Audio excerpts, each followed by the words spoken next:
Sudah, Sin?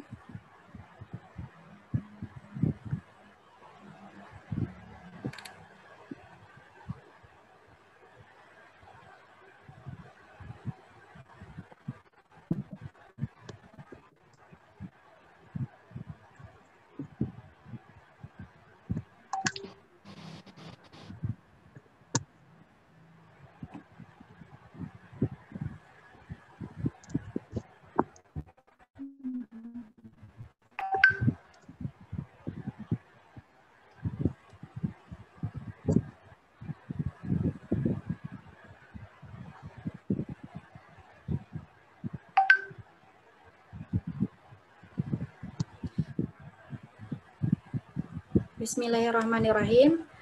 Selamat siang semuanya. Perkenalkan, nama saya Ainun Faridah, NIM 1911252200081 dari kelompok 2. Presentasi pada hari ini. Kelompok kami akan membahas yaitu tentang pembinaan profesi guru yang berkualitas. Kelompok kami terdiri dari saya sendiri, Ainun Faridah, kemudian Sintia Rahmawati, Maulidia, Nelly Listiana, Muhammad Jidan Nur Addin, Tutut Aryani, Risma Santi. Baiklah, saya akan mulai presentasi hari ini. Hari ini kita akan membahas tentang yang pertama, karakteristik dan syarat profesi. Karakteristik profesi adalah pekerjaan, namun tidak semua pekerjaan adalah profesi. Profesi merupakan karakteristik sendiri yang membedakannya dengan pekerjaan lainnya. Berikut adalah karakteristik profesional guru yang dikemukakan oleh Umar Hamalik pada tahun 2006. Yang pertama yaitu fisik. Yang dimaksud fisik di sini adalah yaitu sehat secara jasmani dan rohani, tidak mempunyai cacat tubuh yang bisa menimbulkan ejekan atau cemoohan atau rasa kasihan dari anak didik. Yang kedua yaitu mental atau kepribadian. Berkepribadian. Yang kedua, mencintai bangsa dengan sesama manusia dan rasa kasih sayang kepada anak didik. Kemudian, berbudi pekerti yang luhur. Berjiwa kreatif, mampu menyuburkan sifat demokrasi dan penuh tanggung rasa. Kemudian yang selanjutnya adalah keilmiahan atau pengetahuan, yaitu memahami ilmu yang dapat melandasi pembentukan pribadi, memahami ilmu pendidikan dan keguruan, dan mampu menerapkannya dalam tugasnya sebagai pendidik. Kemudian yang terakhir adalah keterampilan, yaitu mampu berperan sebagai organisator proses belajar mengajar. Yang kedua, mampu menyusun bahan belajar atas dasar pendekatan struktural, interdisipliner, fungsional, behavior, dan teknologi. Yang ketiga, mampu menyusun garis besar program pengajaran atau GBPP. Yang keempat, mampu memecahkan dan melaksanakan teknik-teknik mengajar yang baik dalam mencapai tujuan pendidikan. Yang kelima, mampu merencanakan dan melaksanakan evaluasi pendidikan.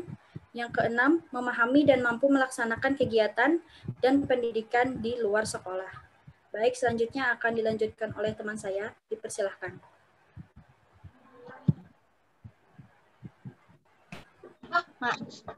PP itu apa Pak? Tuan undangan nggak? Apa ya? PP. Kenapa PP? Ini Pak, UUGD Pak.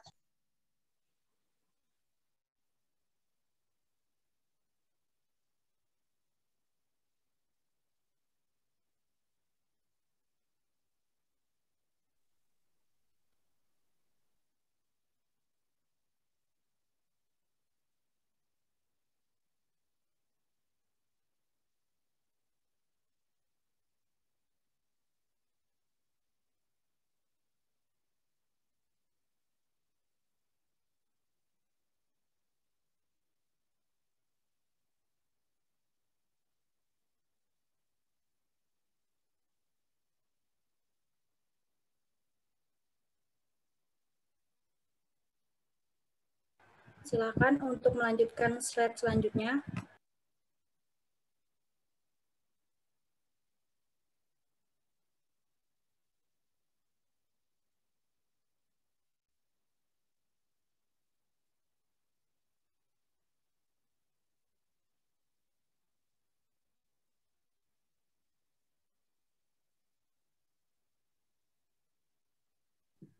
Mohon maaf, Tutut, suaranya tidak terdengar.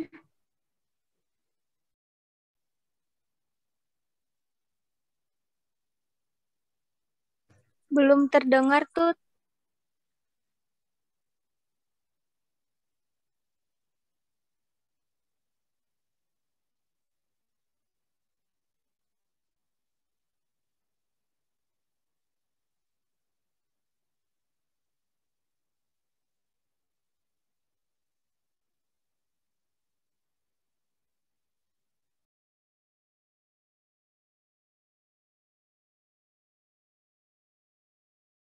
Atau mungkin Kak Dusa pakai headset dulu kah?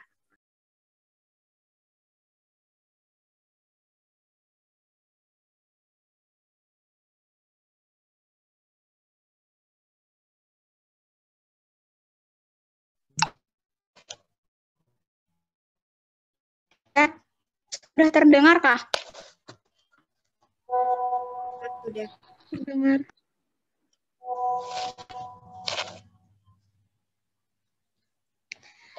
Selanjutnya, yaitu syarat-syarat profesi keguruan.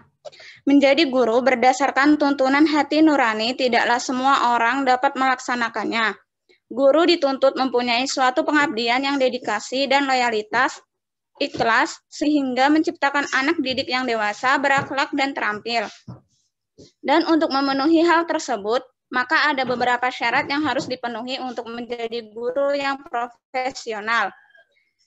Mengingat tugas dan tanggung jawab guru yang begitu kompleksnya, maka profesi guru memerlukan persyaratan khusus, seperti yang dikemukakan oleh Robert W. Ritchie, ciri-ciri dan syarat profesi sebagai berikut. Yang pertama, lebih mementingkan pelayanan kemanusiaan yang ideal dibandingkan dengan kepentingan pribadi.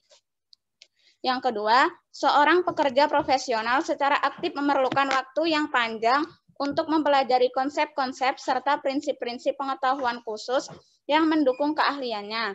Yang ketiga, memiliki kualifikasi tertentu untuk memasuki profesi tersebut serta mampu mengikuti perkembangan dalam pertumbuhan jabatan. Yang keempat, memiliki kode etik yang mengatur keanggotaan, tingkah laku, sikap, dan cara kerja. Yang kelima, membutuhkan suatu kegiatan intelektual yang tinggi. Yang keenam, adanya organisasi yang dapat meningkatkan standar pelayanan, disiplin diri dalam profesi, serta kesejahteraan anggotanya. Yang ke-8, memberikan kesempatan untuk kemajuan spesialisasi dan kemandirian. Dan yang terakhir, memandang profesi sebagai suatu karir hidup dan menjadi seorang anggota yang permanen. Sekian, selanjutnya akan dilanjutkan oleh rekan saya.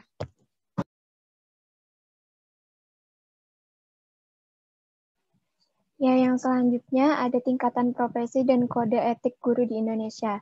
Secara terminologi, profesi dapat diartikan suatu pekerjaan yang mempersyaratkan pendidikan tinggi bagi pelakunya, dengan titik tekan pada pekerjaan mental, bukan pekerjaan manual. Kemampuan mental yang dimaksudkan di sini adalah ada persyaratan pengetahuan teoritis sebagai instrumen untuk melakukan perbuatan praktis. Profesi guru merupakan suatu kegiatan yang menunjukkan dan menunjang tinggi prinsip dan asas-asas keprofesionalitasan dalam melaksanakan tugas dan kewajibannya dalam mendidik dan mengajar peserta didik. Di dalam Undang-Undang Nomor 14 Tahun 2015 terdapat aturan yang menjelaskan kode etik guru, profesional guru dengan nilai-nilai agama yang harus dimiliki oleh setiap guru, karena menjadi salah satu syarat utama mewujudkan pendidikan yang bermutu. Etika profesi guru yang baik mampu merumuskan dan melaksanakan cara mengajar yang baik dan pelaksanaannya sesuai dengan perilaku yang baik. Sekian dari saya, selanjutnya akan dilanjutkan oleh rekan saya. Baiklah, selanjutnya yaitu Kode Etik Guru dalam Undang-Undang Nomor 14 Tahun 2005 tentang Guru dan Dosen, Pasal 41, yang berbunyi, yang pertama, guru dapat membantu organisasi profesi yang bersifat independen. Organisasi profesi sebagaimana dimaksud pada ayat 1 berfungsi untuk memajukan profesi, meningkatkan profesi kompetensi, karir, wawasan, pendidikan, perlindungan profesi, kesejahteraan, dan pengabdian kepada masyarakat. Yang ketiga, guru wajib menjadi anggota organisasi profesi. Yang keempat, pembentukan organisasi profesi sebagaimana dimaksud pada ayat 1 dilakukan sesuai dengan peraturan dan perundang-undangan. Yang kelima, pemerintah atau pemerintah daerah dapat memfasilitasi organisasi profesi guru dalam pelaksanaan pembinaan dan pengembangan profesi guru. Dapat dipahami bahwa kode etik yang harus diterapkan oleh seorang guru yaitu membantu organisasi profesi. Kemudian lanjutan pasal 42 Undang-Undang Nomor 14 Tahun 2005 dijelaskan bahwa organisasi profesi guru mempunyai kewenangan. Yang pertama, menetapkan dan menegakkan kode etik guru. Yang kedua, memberikan bantuan hukum kepada guru. Yang ketiga, memberikan perlindungan profesi guru. Yang keempat, melanjutkan pembinaan dan pengembangan profesi guru. Dan yang terakhir, memajukan pendidikan nasional. Selain itu, dalam menghadapi berbagai tantangan, dalam upaya meningkatkan mutu pendidikan nasional, diperlukan kualitas guru yang mampu mewujudkan kinerja profesional, modern dalam nuansa pendidikan, dengan dukungan kesejahteraan yang memadai. Dalam upaya meningkatkan kode etik guru Indonesia, perlu memperhatikan sejumlah faktor yang hingga saat ini masih dirasakan sebagai kendala. Adapun faktor